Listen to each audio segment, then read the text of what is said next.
Bienvenidos a nuestro programa La Paz en Foco. Hoy nos acompañan Rubén Darío Flores, poeta, ensayista, traductor de la literatura rusa, profesor de lingüística de la Universidad Nacional y recientemente diplomático colombiano como ministro consejero de la Embajada de Moscú.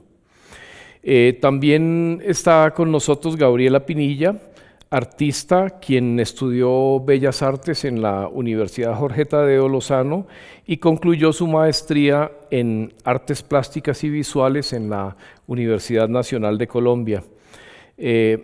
Gabriela tiene un trabajo que pone en diálogo la pintura, el dibujo, la instalación, impresos y videos para pensar hechos históricos específicos y para pensar episodios de la historia de los vencidos. También nos acompaña en el día de hoy Andrei Gómez Suárez. Andrei es profesor del Instituto Alberto Merani e investigador asociado en justicia transicional con la Universidad de Oxford. Andrei es autor del libro sobre el triunfo del no en el plebiscito de octubre de 2016, libro publicado el año pasado. Entonces, bienvenido Rubén, bienvenida Gabriela y bienvenido Andrei a este programa. Vamos a empezar con un primer interrogante sobre este tema del castrochavismo. Pues hay que decir que la formación política de los colombianos hoy es un enigma. No sabemos quién educa hoy políticamente a los colombianos. Los partidos están en crisis, los sindicatos al parecer tampoco ejercen una labor educativa y pareciera ser que la educación política está en manos de los medios de comunicación y principalmente de la televisión. Pero más recientemente estamos asistiendo a una presencia muy fuerte de las redes sociales, de Instagram, de Twitter, de Facebook, de WhatsApp, redes por las cuales circulan los memes, que son unidades de información mimética con una gran capacidad de seducción y que pareciera haberse vuelto en los últimos años uno de los más poderosos seductores de las mentes en una modalidad muy superficial pero muy emotiva, y las personas terminan reproduciendo estos mensajes y pues esto está teniendo una influencia muy fuerte en las decisiones políticas y en la formación de, por lo menos de los sentimientos y de las orientaciones político-ideológicas de los usuarios. Hay que decir también que pues, se han configurado grupos de influenciadores pagos que pues reciben salarios por este papel, y están también los bots, que son robots que juegan un papel también en la multiplicación de estos mensajes. Y ante esto tenemos que pensar pues los procesos de educación de los ciudadanos hoy, porque muchos de estos mitos, no solamente el del castrochavismo, sino aquel otro de que el país va hacia un modelo como el de la Cuba de Fidel o de Raúl, o que vamos hacia un modelo como el de Venezuela, están haciendo carrera frente a las decisiones de los colombianos en 2018. Entonces, pues quisiera que conversáramos primero sobre esto del castrochavismo.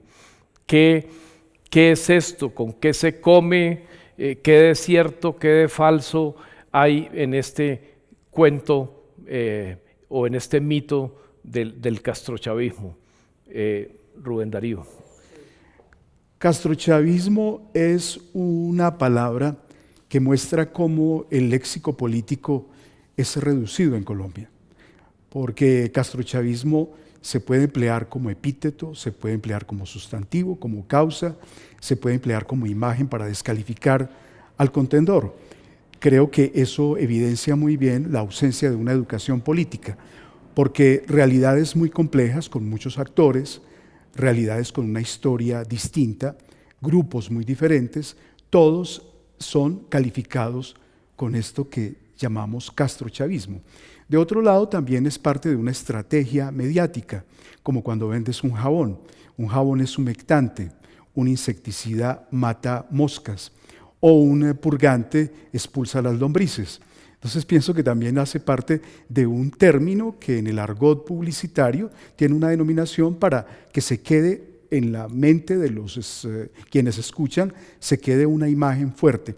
Pero también yo quiero señalar que castrochavismo apela a unos miedos irracionales que se han construido en la memoria de un sector de los colombianos, porque Castro y Chávez son dos figuras mediáticamente construidas a lo largo del tiempo, con caricaturas, con frases esperpénticas, con fotografías que tienen una construcción en blanco y negro. Yo pienso también que castrochavismo apela a esa memoria construida por los medios que no siempre es responsable sobre la historia de los procesos sociales.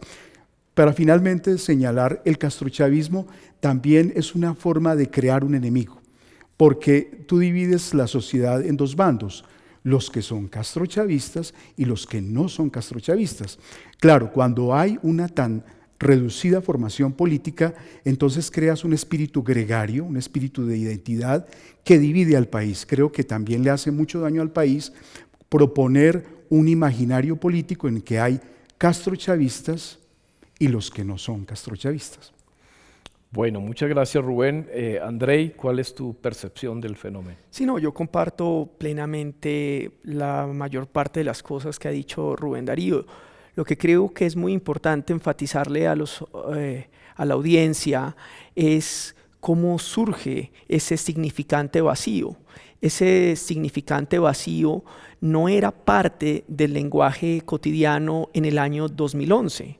El castrochavismo se crea desde el año 2012 y se lanza realmente 10 días después de que el presidente Juan Manuel Santos lanza la negociación con las FARC que va a empezar en Oslo. Uribe lo recupera de unos sectores de bastante oposición al régimen de Chávez en Venezuela, pero no era una palabra que uno encontrara fácil en el lenguaje del común.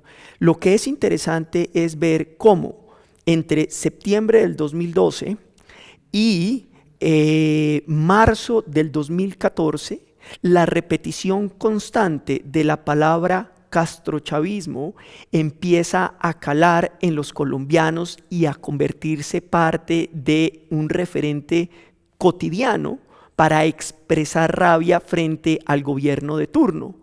Y Uribe es muy estratégico en los momentos en que utiliza los medios como una ventana para promover el castrochavismo. Entonces lo utiliza en marzo del 2013 cuando está en el Huila visitando Algeciras después de que lanzan el Partido Centro Democrático. Vuelve y lo utiliza en noviembre cuando está en Florida y está lanzando la candidatura presidencial de Zuluaga. Lo utiliza otra vez en marzo del 2014 cuando ha ganado las elecciones como senador de la República y Zuluaga lo retoma como eje central de su campaña presidencial y le permite llegar a ganar en la primera vuelta. Y de ahí en adelante lo que yo llamo un dispositivo retórico que simplifica la realidad, la tergiversa, lo que hace es apelar fundamentalmente a tres emociones de la audiencia: el miedo, la rabia y la indignación. Y el miedo fundamentalmente ¿a qué? A tres cosas: a perder la propiedad privada, el miedo a dejar de ser una democracia y por último, y el más complejo de todos, que se ha utilizado a lo largo de la historia de Colombia, a perder la identidad nacional y que nos gobiernen desde afuera. Y ese cuentazo del castrochavismo ha quedado instalado en los colombianos al punto que hoy, cuando uno habla con cualquier colombiano del común, la gran preocupación es que Santos y Rodrigo Londoño se aliaron desde hace muchos años para construir en Colombia el socialismo, que es una cosa que es ausente en Colombia, que es distinto a nuestra identidad nacional y que va en contra de lo que somos. Y ese miedo, esa rabia y esa indignación hace que la gente no escuche argumentos racionales frente a lo que está ocurriendo en la implementación, sino que se opongan vehementemente a cualquier argumentación que escuchen. Y que se crean el argumento, como salió en las pancartas de la movilización del 1 de abril del Centro Democrático, haciendo alusión a un cogobierno de Santos con Timochenko, y que Santos es el jefe de las FARC, como decían algunas de las consignas. Gabriela, ¿cómo ves desde una perspectiva artística toda esta construcción mítica del castrochavismo? Pues sí, te hablo como desde mi perspectiva como artista y también como profesora, pues, de historia del arte. Por un lado, una cosa que a mí me causaba pues casi gracia, ¿no? Es como la satanización del modelo cubano, que obedece un poco a lo que mencionaba Rubén ahora, y es un desconocimiento muy grande de la población de esa historia. Es decir, las dificultades económicas que tuvo que afrontar Cuba no obedecen a unas decisiones de Fidel Castro, sino a una presión norteamericana que podemos seguir históricamente, pero eso no lo conocemos, ¿sí? Entonces lo que conoce el grueso de la población es que en Cuba hay dificultades económicas. Entonces a eso me parece que apela esa palabra, ¿no? El castrochavismo. Como decía también Andrea ahorita, claro, lo que tú tienes se te va a quitar, ¿sí? Lo que tú tienes se te va a quitar y vas a sufrir pobreza, porque como no hay una estructura histórica seria, entonces simplemente se asocia el modelo cubano con eso. Solamente ver las caricaturas que aparecían en la prensa e incluso que ponían en los salones de clase en Colombia en los años 60 y 70, de Fidel Castro comiendo el cerebro de los niños, ¿sí? Imágenes que puede uno rastrear hoy en día en prensa y que son lo que ha construido, digamos, ese imaginario al que apela Álvaro Uribe. Por otro lado, mete a todas las izquierdas en una y las limita al castrismo y al ejercicio que se lleva a cabo en Venezuela. Entonces lo que hace es anular todos los otros discursos que vienen de otros sectores de la izquierda, que sabemos que en Colombia es híbrida, rica, conflictiva, amplia, todo el tiempo que combate entre ella, ¿sí? Entonces, a lo que apela es simplemente a que todos esos ejercicios críticos que se hagan desde cualquier sector de la oposición quepan bajo el epíteto de castrochavismo y entonces sus discursos sean anulados. Tal vez eso es todo. Bueno, en ese sentido quisiera justamente explorar esa percepción dominante sobre la izquierda, porque la tesis mía es que el gobierno de Uribe nos dejó un legado de una fuerte estigmatización de la izquierda, muchas veces metiéndola en el saco del terrorismo, junto a los paramilitares, junto a las organizaciones no gubernamentales de derechos humanos, sin ningún matiz entre M-19, FARC, EPL, todos modelos muy distintos. Como dice Gabriela, esto es un mundo muy complejo, es un mundo muy fragmentado. Si pensamos en progresistas de Petro, si pensamos en Clara López, si pensamos en Robledo con el MOIR, si pensamos en una izquierda democrática que probablemente no tiene cercanía con Cuba ni con Maduro, si pensamos en Marcha Patriótica, es decir, esto es una gran diversidad de fuerzas, e imaginar que de aquí va a salir pues una vertiente triunfadora en 2018 es bastante loco, o imaginar que Timochenko va a llegar al poder en las elecciones presidenciales de 2018 es simplemente no conocer las encuestas, pero ¿cómo ven ustedes esa construcción del mundo de la izquierda que me parece que está siendo hecha con unos acentos muy problemáticos y muy negativos cuando debiéramos estar tratando de construir confianza en el país, antes que odio, miedo o desconfianza? Bueno, yo coincido con mis colegas en el sentido de que hay una desfiguración de la realidad cuando se emplea el término castrochavismo, y es una deformación de las relaciones causa-efecto, de las fracciones, alianzas, encuentros, consensos, disensos, del universo complejo que es la oposición en Colombia. Creo que lo desafortunado de este término castrochavismo, pienso que es una estrategia también, consiste en que desconoce que la cultura urbana es una cultura de disensos. La cultura urbana es una cultura de distancia frente al poder, porque los ciudadanos en una ciudad, Bogotá, Cali, Medellín, Cartagena, tienen siempre descontento con el poder, y eso es una constante en todas las grandes ciudades del mundo. Entonces también hay un equívoco al pensar que el descontento es también una forma de afectar la democracia. El descontento que se manifiesta en muchas vertientes de lo que llamamos izquierda en Colombia. Yo pienso que en el fondo el castrochavismo es pensar en una ilusión de que debe haber en un país homogeneidad de opinión. Desconoce también que las ciudades, una sociedad, la sociedad civil, son una esfera de disensos, de encuentros, de consensos que se hacen ahora y mañana pueden desaparecer. Ofrece un mundo muy estático de la política. Pienso que ese es el otro gran momento negativo de ese simulacro de realidad que es el castrochavismo. Y finalmente yo creo que impide pensar un ejercicio de izquierda en el nuevo contexto colombiano. Es como si se quisiera detener la aparición de nuevas fuerzas urbanas, de nuevas fuerzas en el campo. Creo que también es una especie de utopía negativa de congelar las nuevas fuerzas sociales que en Colombia están en este momento buscando unos nuevos lenguajes, unas nuevas identidades, unos nuevos programas. Gabriela, ¿tú qué piensas? Bueno, dos cosas. Uno, digamos que la discusión de la izquierda y de la oposición hoy, yo pensaría en América Latina, no está volcada solamente como hacia lograr controlar las instituciones políticas, ¿sí?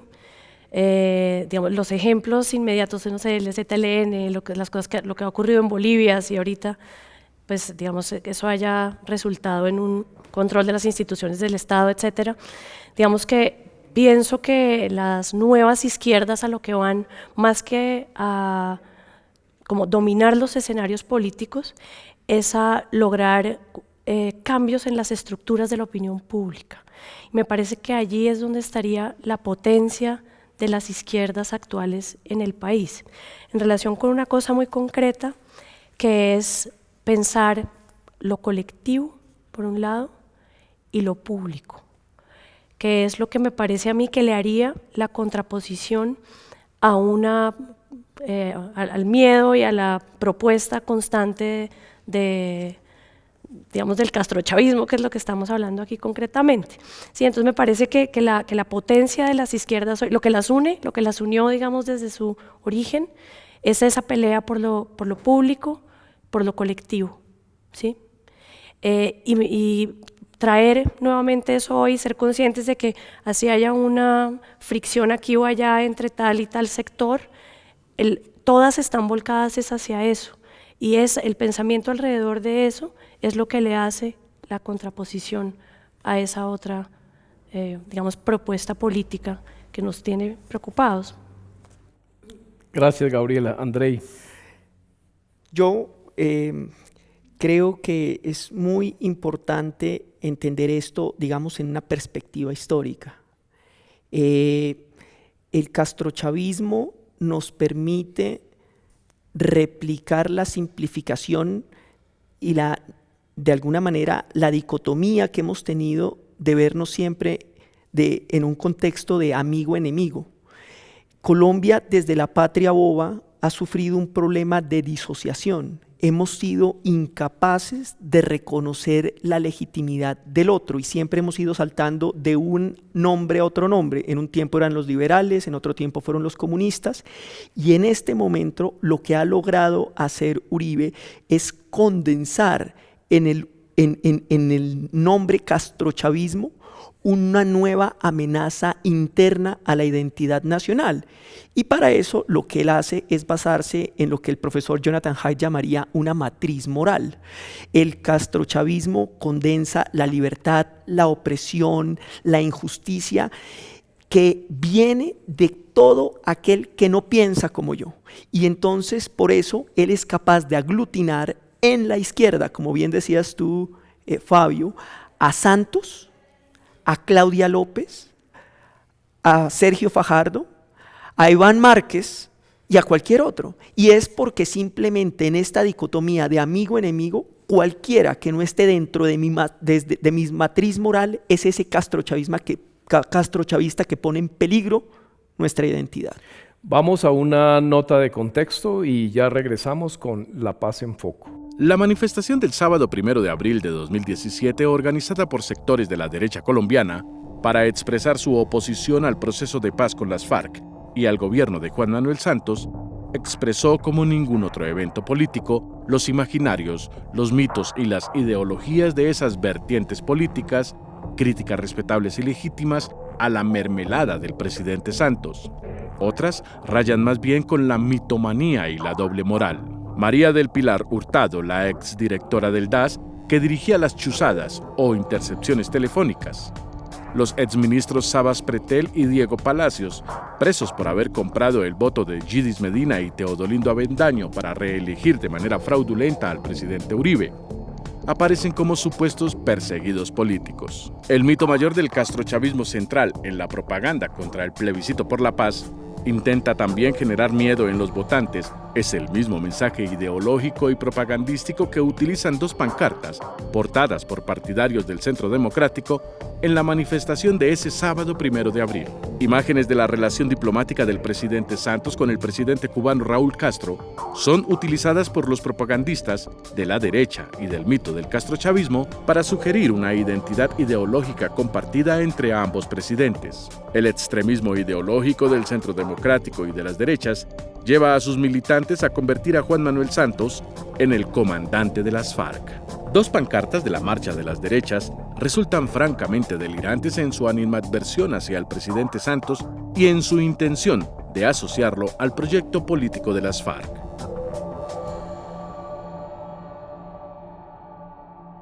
Bueno, quisiera introducir este segundo bloque de preguntas diciendo que para muchos de nosotros terminar el fenómeno de la guerrilla y lograr la paz con ella, más allá de la polarización entre uribismo y santismo y más allá del asunto del Nobel para el presidente Santos, tiene que ver con un proceso civilizatorio de superación definitiva del lugar que la violencia ha tenido en la vida política colombiana. Es decir, este proceso es un asunto mayor para la sociedad colombiana. Quisiera preguntarles, ¿ha hecho falta alrededor del manejo del discurso de la paz por parte del presidente Santos y por parte de los funcionarios encargados del proceso?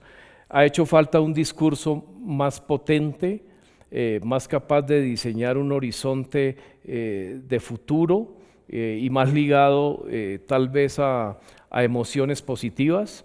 Pareciera ser que es la derecha la que gana la batalla aquí, anclando la paz y la incorporación de las FARC a la vida política como algo negativo. Entonces, Gabriela, ¿qué opinión tiene? Pues, y ahí ya, Andrei, pues continuarás con esto que voy a decir, y es que yo creo que sí ha faltado un trabajo de información y eso se refleja pues en el triunfo del no. ¿En qué tipo de trabajo pensaría yo? Un trabajo que apele a ejercicios de la vida cotidiana de la población colombiana. claro, siempre se le viene a uno lo más obvio, que es la película Invictus sobre Mandela, y cómo a partir de un juego de fútbol se logra toda una serie de relaciones y de transformaciones en el pensamiento de la gente del común. ¿Cómo hacer esto acá? ¿Cuáles han sido los ejercicios del gobierno para lograr esto acá? ¿Cuáles son las cátedras de paz en los colegios? ¿Qué tan fuertemente han sido implementadas? Sabemos que en la universidad pública hacemos nosotros todo un ejercicio alrededor del tema, pero ¿cómo ocurre eso en la universidad privada? ¿Sí? ¿Cómo ocurre incluso, me atrevería yo a decir, en las facultades de ciencia política? Entonces me parece a mí que en el triunfo del no sí se evidencia que había una gran desinformación de una enorme cantidad de la población. El día que las FARC lanzó también su partido, lo comprendía uno en las conversaciones pues, con la gente en la calle, en el taxi, que hay como un nivel grandísimo de desinformación. Entonces yo sí pensaría que hay que saber que los medios de comunicación tienen una fuerza muy grande y que su discurso en muchos casos ha sido ambiguo y contradictorio. Entonces, ¿cómo hacer para combatir eso desde los espacios de la vida cotidiana, por ejemplo, en los ámbitos educativos? Gracias, Andrei. Pues yo comparto lo que dice Gabriela y quiero ser casi que más contundente. Sin lugar a dudas, Santos ha sido pusilánime. Santos no ha sido capaz de entender que la paz no es una puesta en un acuerdo de 310 páginas, que la reconciliación va en serio. Y lo vimos en el último discurso que hizo exigiéndole al Congreso que aprobara la ley estatutaria de la JEP. ¿Cómo es posible que vuelva a repetir que él nunca va a estar de acuerdo con Timochenko, pero que él va a dar su vida para protegerlo? Si un presidente de la República no es capaz de identificar qué tiene en común con su adversario con el que firmó la paz y no es capaz de transmitirle eso a la sociedad colombiana, lo que hay es un problema de liderazgo y contundencia. ¿Por qué? Y ese problema no es solamente de Santos, que es lo más triste de todo. Me gustaría que alguno de ustedes me nombre un candidato presidencial que estaría dispuesto a decir sin miedo que está dispuesto a hacer una alianza con Rodrigo Londoño Echeverry para las elecciones del 2018. Un candidato que diga que trabaja por la reconciliación de este país y que no sea, digamos, Piedad Córdoba, seguramente. Seguramente ninguno va a decir eso. ¿Y por qué ocurre eso? Porque entre un sector de la sociedad colombiana hay una posición de una superioridad moral sobre ese otro que era la contraparte en la negociación. Y creen que ellos le deben un favor a la sociedad colombiana y la reconciliación es simplemente en un papel. Entonces, yo creo que tanto al presidente Juan Manuel Santos como al comisionado de paz, como a todos los que han estado liderando la reconciliación, digamos, el proceso de paz en Colombia, ha hecho falta, como ocurrió en otros países como Irlanda del Norte o en Sudáfrica, entender que el que antes era el adversario, ahora es un aliado con el que se construye un país distinto. Y en esa ambigüedad está atrapada la sociedad colombiana y eso es lo que ha capitalizado el uribismo para montar su cuentazo del castrochavismo. Gracias, Andrei. Rubén. Voy a hablar como profesor de semiótica, ya que estoy aquí en calidad de docente de la Universidad Nacional, aquí con mis colegas profesores. Desde la disciplina de la semiótica se habla de cultura de masas, cultura de capas medias y alta cultura. Bueno, descontado que Colombia tiene una tradición de acuerdos políticos desde las élites, ¿no? Es una tradición del siglo XIX, del siglo XX en Colombia. No voy a entrar en esas honduras, yo pienso, estoy de acuerdo con mi colega que se ha realizado nuevamente un esquema político colombiano de hacer acuerdos entre élites, sean de izquierda, si las llamamos así, la guerrilla, o sea, de centro izquierda, centro derecha, como quiera que se denomine. Pero bueno, ese es otro asunto, ¿no? Una tradición política de Colombia, pactos entre las élites. Pero en términos de comunicación, yo sí creo que había que sacar el tema de la política para llevarlo a otras esferas cuando se comunica el asunto de la paz. Porque es que las ciudades no saben lo que pasa en el campo. Las ciudades, los habitantes de las ciudades, en su gran mayoría ignoran las crisis económicas, las ruinas, los problemas del comercio de productos agrícolas, los problemas de la mentalidad, del lenguaje de las zonas rurales de Colombia. Entonces, así como hablamos de castrochavismo, que es un término del léxico político colombiano como paracos, como mermelada, como mordida, ¿verdad?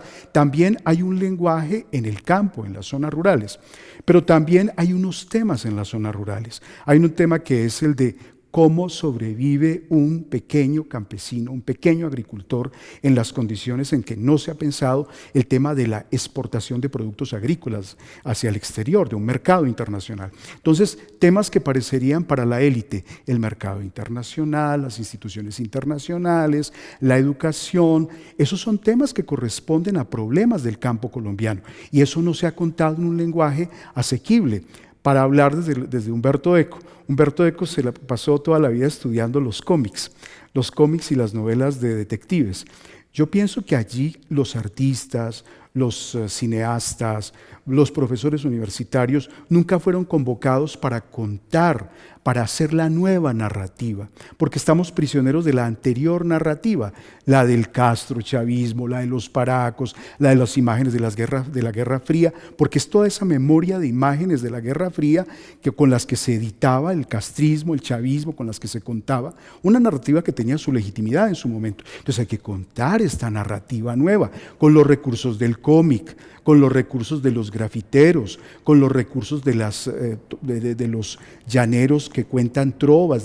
Bien, la cultura popular colombiana no fue convocada para contar la nueva narrativa de la paz, porque como se hizo con un lenguaje de las élites, y en eso estoy de acuerdo plenamente contigo, pues para la mayoría de la gente estábamos entonces en esa bisagra. Por un lado, es un tema por allá del campo, pero por el otro lado es un tema que se cuenta con las narrativas viejas.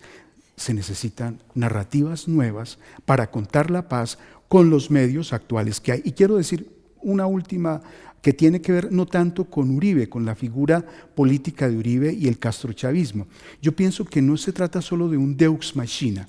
Apareció un hombre muy talentoso, un animal político, de verdad, que tiene un instinto político considerable, apreciable, pero después no olvidemos que en Colombia hay un sistema de estrellato de medios.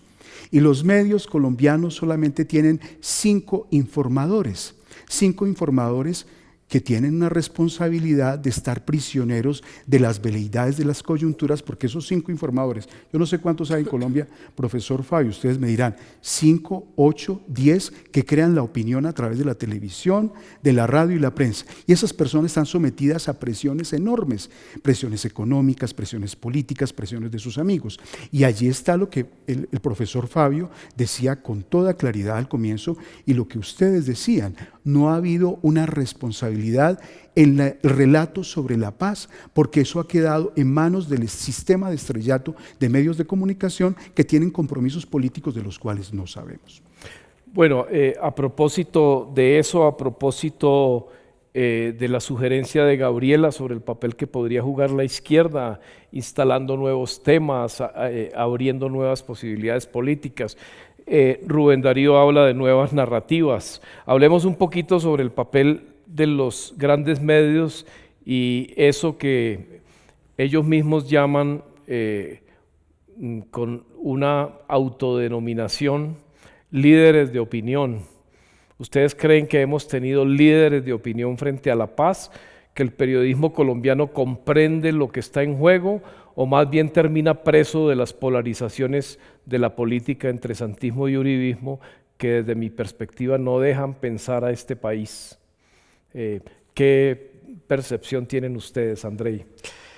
Bueno, yo tengo que decir que a pesar de estar muy interesado en, digamos, los discursos, las narrativas, los dispositivos retóricos que circulan en la sociedad, yo no soy un gran consumidor de medios masivos. Entonces, yo fundamentalmente reviso toda mi recolección de información, la hago a través de páginas muy específicas que son las que me interesan. Ahora bien, ¿Por qué tomé esa decisión? Porque sí creo que los grandes medios y los que pretenden hacer periodismo frente a la paz están atrapados en una vieja lógica de generar reflexiones críticas. Incluso una persona como María Jimena Duzán, a quien yo admiro profundamente, en su programa Semana en Vivo, lo que hace es sentar a una persona del Centro Democrático con una persona del Polo Democrático para que se den palo. Es decir, uno sale después de ver un programa de 50 minutos completamente contrariado, deshumanizando al personaje del Centro Democrático, pensando que el personaje del Polo Democrático quizás no lo hizo mejor. Realmente eso no contribuye. Entonces, y creo que ese modelo de María Jimena Duzán es un modelo que lo tienen todos los programas de opinión de RCN, de Caracol, y cuando uno va y escucha todos estos programas por la noche, a las 8 de la noche, que hacen y tienen diferentes invitados, es decir, el colombiano, el común, lo que hace es llegar a la casa lleno de rabia, de indignación, decepcionado con este país y con una simplificación de la realidad que no le permite tomar unas decisiones de la comprensión de lo que estamos viviendo. Por eso sí creo que el ejercicio que está haciendo El Espectador con Colombia 2020 y otros ejercicios que se han ido haciendo de generar plataformas distintas para narrar la paz, lo que tienen que hacer es generar formatos que no generen confrontación, sino que generen puntos de sinergia para narrar un futuro distinto y una transición compleja llena de ambigüedades. Gracias, Gabriela. Sí, es que incluso en los intentos de algunos medios de, digamos, hacerle justicia a todo lo que estaba ocurriendo, o lo que estaba ocurriendo con el proceso, lo que manejan los grandes medios es un doble mensaje. Porque por un lado, entonces, puede que en el noticiero o en un programa de opinión se diga una serie de cosas interesantes, pero al ladito vas a ver la telenovela en la que está ridiculizada la guerrilla, en la que está ridiculizado el actor político de la oposición. Entonces, todo el tiempo se está manejando un discurso doble que podría también tener que ver con unos momentos en los que el gobierno también ha tenido ese discurso un poco ambiguo. Además de eso, pienso que los medios, en otro programa de La Paz en Foco, creo que era Sergio de Zuviría que decía que sí, el neoliberalismo, digamos, en lo que ha triunfado realmente más que en la economía es como en el discurso ideológico y en la transformación ideológica de la población, y los medios de comunicación utilizan ese lenguaje, que es un lenguaje que está volcado hacia fomentar una cultura del individualismo, ¿sí? Y fomentar esa cultura del individualismo está totalmente en contra de lo que se supone que debemos hacer para que se logre este proceso y este ejercicio de paz. Además de eso, quiero hablar un poco del campo de las artes, del sector cultural, y es que me parece que lo que se fomenta desde el sector de la cultura, en su mayoría, no en su totalidad, pero en su mayoría, es decir, lo que se exhibe en el Museo de Arte Moderno, lo que se exhibe en el Banco de la República, lo que se exhibe inclusive en el museo, en las salas del claustro de San Agustín del Museo de la Universidad Nacional, son ejercicios en los que se trata el conflicto, pero sin hacer comentarios concretos sobre los problemas del conflicto armado en Colombia. Casi que son ejercicios plásticos en los que se toca formalmente lo que sucede con el conflicto armado, pero sin mostrar imágenes que sean contrarias a las imágenes que producen los medios masivos. Bueno, Rubén, ¿qué nos dirías tú sobre el papel de los medios? Bueno, yo diría que los medios se han convertido también en un lugar común del debate, y eso, pues como el castrochavismo, que se vuelve un lugar común y nos impide ver otras realidades, la historia que hay detrás de los movimientos de protesta en las ciudades, en el campo, la historia de acuerdos entre élites, ¿no? De eso no se habla tampoco, ¿no? De ese como primer instinto colombiano de hacerlo en privado y entre élites. También los medios nos impiden ver que hay otros modos de comunicación. Admitido que, por supuesto, los 7 líderes de opinión que hay en Bogotá, que también es un sistema, es una forma funcional a un ejercicio del poder, porque si tú tienes 10 opinadores, pues es muy fácil presionar a 10 opinadores, pero si tienes 50 opinadores, pues yo pienso que allí se puede hablar de un consenso y no de una, como dicen los estudiantes de primer semestre, algo tendrán de razón en eso cuando dicen la manipulación de los medios. Bien, yo pienso que hay otros niveles. Por un lado está la cultura popular, las culturas regionales, las formas de narrar de las culturas regionales, las maneras de decir. Y es paradójico que justamente aquellos programas que tienen una enorme popularidad y que crean un simulacro de realidad, recuerdo por ejemplo La Luciérnaga, que es un programa que tiene una audiencia, o tenía una enorme audiencia antes de que echaran al periodista, gran narrador deportivo Peláez, analista político también, lo que habla también del papel de los medios generando opinión, narrador deportivo y analista político. Eso me parece muy interesante. Pero ese medio, como otros tantos, emplea expresiones del habla popular, narrativas del habla popular, imágenes del habla popular. Pienso entonces que para quienes estamos por fuera de esas redes del estrellato de los medios, hay que pensar creativamente las formas como el lenguaje popular, los epítetos populares, las narraciones populares, la música popular cuenta sus cosas, porque eso es crear una relación para la persuasión. O sea, podemos persuadir sobre lo que es la paz, sobre la conveniencia de la paz para la justicia, para la inclusión, para la equidad, para la educación pública, para un país moderno. Eso es la paz, un país moderno. Eso es la paz, una educación para todos. Eso es la paz, pensar la infraestructura del país, decirlo con narrativas que le gustan a la gente. Yo creo que no hemos hecho ese ejercicio, porque estamos enclaustrados en la hipnosis que nos genera la visibilidad del sistema de estrellas de medios. Bueno, entonces, resumiendo, necesitamos nuevos formatos, necesitamos otras imágenes, necesitamos las voces de las regiones y necesitamos muchos más medios y que hablen muchos más colombianos y colombianas sobre lo que piensan de este país. Bueno, vamos a conversar un poco sobre la campaña electoral de 2018. Muy probablemente La Paz va a jugar un papel muy importante por todos los problemas que estamos teniendo con la implementación y porque de quién llegue va a determinar en buena medida el futuro de la reforma rural integral y de muchos temas estratégicos para la vida del país que están en juego ligados a la implementación de los acuerdos con las FARC. ¿Qué otros temas piensan ustedes que debieran incorporarse en el debate público de cara a esta campaña presidencial y por supuesto también la campaña a Cámara y Senado de 2018? Rubén Darío. Bueno, debo decir que el tópico de la educación es un tema estratégico, como el profesor López ha hablado de temas estratégicos, el tema rural, la educación que necesitamos los colombianos para modernizar este país.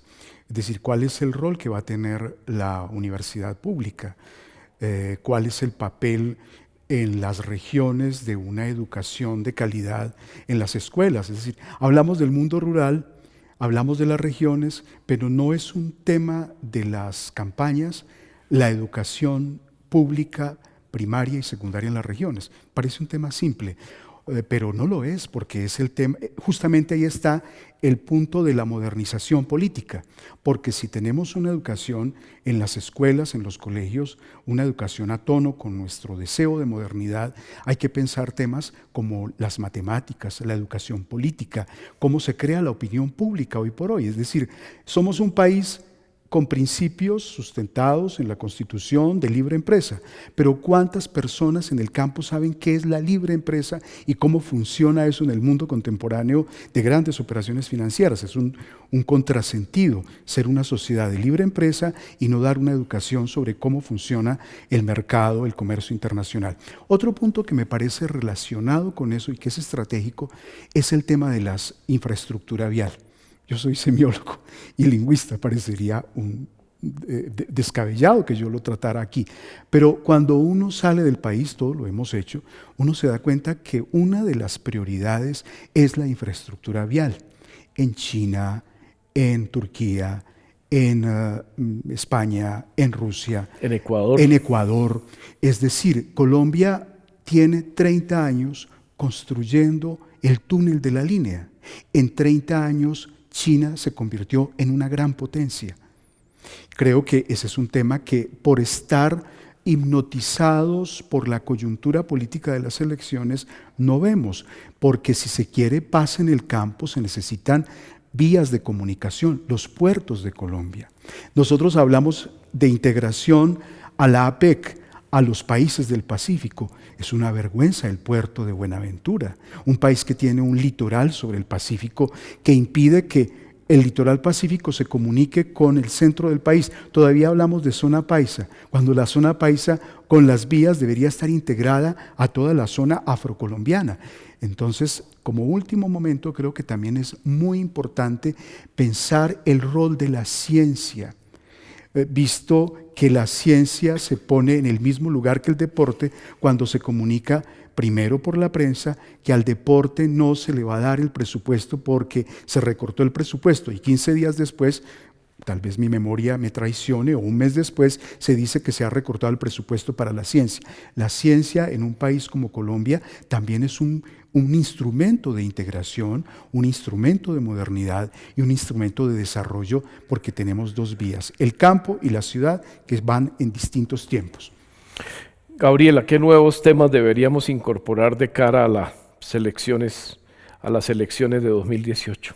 Pues este es un tema que ya está en la mesa, ¿no? Pero para mí la situación laboral del pueblo colombiano es como la clave como del problema actual, ¿sí? O sea, cómo van a reformarse todas estas leyes que se reformaron hace unos años y que tienen a todos los trabajadores de Colombia en una situación pues de precarización del trabajo. Sí, se preocupa uno, tiene uno una situación precaria de contratación y sabe uno que quienes uno forma en la universidad van a tener una situación aún más precaria. Y para mí esa es una de las razones de la violencia, ¿sí?, actual. Entonces, para mí, uno de los temas fundamentales, si no el tema fundamental, es la situación laboral. Aunque la pregunta es por fuera, digamos, de la paz, ¿cuáles serían los temas? Para mí, en relación con la educación, que es lo que mencionabas tú ahora, muy importante pensar cómo desde la primaria hasta la cátedra en la universidad se van a proponer escenarios para construir cultura política en los ciudadanos. Y claro, no soy una experta en el tema, pero sé que uno de los problemas más graves que vamos a afrontar ahora es el problema de la minería. Y me parece que eso también tiene que estar muy fuerte dentro del debate. Bueno, clave el tema laboral, oportunidades para la gente, oportunidades para los jóvenes que se están yendo, por ejemplo, en un trabajo que estamos haciendo de buena parte de los municipios de Cundinamarca, porque no hay proyectos productivos, porque no hay futuro en muchas de nuestras regiones.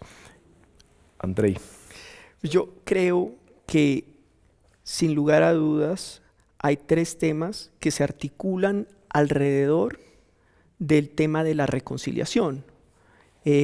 La reconciliación tiene que ser un debate importante, porque eso va más allá del proceso de paz y va más allá del acuerdo de La Habana.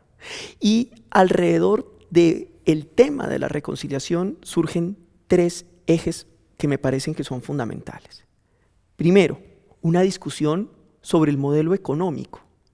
Yo creo que sí es importante plantearse una discusión importante sobre cuál es el tipo de economía que necesita este país y cómo el crecimiento económico va a ser posible si redireccionamos los sectores pujantes de la economía. Sin lugar a dudas, ese debate es importante y no se lo podemos dejar a solamente un sector del espectro ideológico mostrar sus preocupaciones frente al crecimiento económico. Creo que es importante responder a esas preocupaciones que le genera a la sociedad colombiana, pero meter el tema de la redistribución del ingreso, primero. Segundo, el tema de la seguridad. El tema de la seguridad es absolutamente fundamental. ¿Cuántos líderes sociales asesinados tenemos en el 2017? ¿Quién está hablando de eso? ¿Cómo es posible que los candidatos presidenciales no hayan salido a poner ese como un tema fundamental? Es que la seguridad no es una propiedad de la ideología del sector de la derecha. Creo que a la izquierda siempre le ha hecho falta apropiarse un discurso amplio de la importancia de lograr la seguridad desde una perspectiva distinta, llame la seguridad humana si quiere, pero creo que el tema de la seguridad es fundamental. Y por último, y comparto plenamente con Rubén Darío y con Gabriela, el tema de la educación. ¿Y por qué comparto eso? Porque después del triunfo del no en el plebiscito, me acuerdo de un artículo de Julián de Subiría en Revista Semana que dijo lo siguiente: el triunfo del no del plebiscito es la demostración del fracaso de la educación en Colombia. No hemos logrado enseñarle a nuestros estudiantes a pensar, actuar y sentir de una manera crítica y autónoma. Y si nosotros no hacemos una reforma seria al sector educativo, muy seguramente vamos a pasar a nuevos ciclos de odios, de violencia, y no vamos a pasar la página de la guerra en Colombia. Bueno, Andrei, Rubén, Gabriela, un mensaje muy breve para nuestros televidentes sobre el tema de nuestro programa de hoy. Yo quisiera como hacer un mensaje al sector de las artes, como hacer conciencia del papel tan importante que tenemos frente a la comunicación de lo que está ocurriendo y lo que ha ocurrido en Colombia frente al conflicto, y proponer escenarios y ejercicios de circulación para piezas artísticas que apunten a los lugares que van a permitir una educación política concreta en el ciudadano. Andrei. Yo quisiera que pensaran que si ellos, aquellos mayores de 50 años, seguramente si pensaran qué hubieran podido hacer en el año 1958 para evitar que se reciclara la violencia, qué habrían hecho para que las nuevas generaciones hubieran hecho algo distinto. Quisiera que los jóvenes piensen que si hubieran estado vivos en el año 1990, cuando asesinaron a 3 candidatos presidenciales, y hubieran podido haber hecho algo distinto, ¿qué hubieran hecho para que eso no ocurriera y meternos en otro ciclo de violencia? Para que el día que van a salir a votar en el 2018 entiendan que tienen una gran responsabilidad y una gran oportunidad, no con ellos, sino con las generaciones futuras, para poder crear un país distinto que nos va a tomar muchos años. Rubén Darío. Bueno, el gran tema es Colombia, la ciencia, la educación, las condiciones laborales de los trabajadores, los empleados en las ciudades, en los campos, los pequeños empresarios. Ese es el gran tema. Colombia con su diversidad. Y yo creo que el castrochavismo es una caricatura. Bueno, muchas gracias por sus aportes y por sus sugerencias, y nos vemos en una nueva emisión de La Paz en Foco.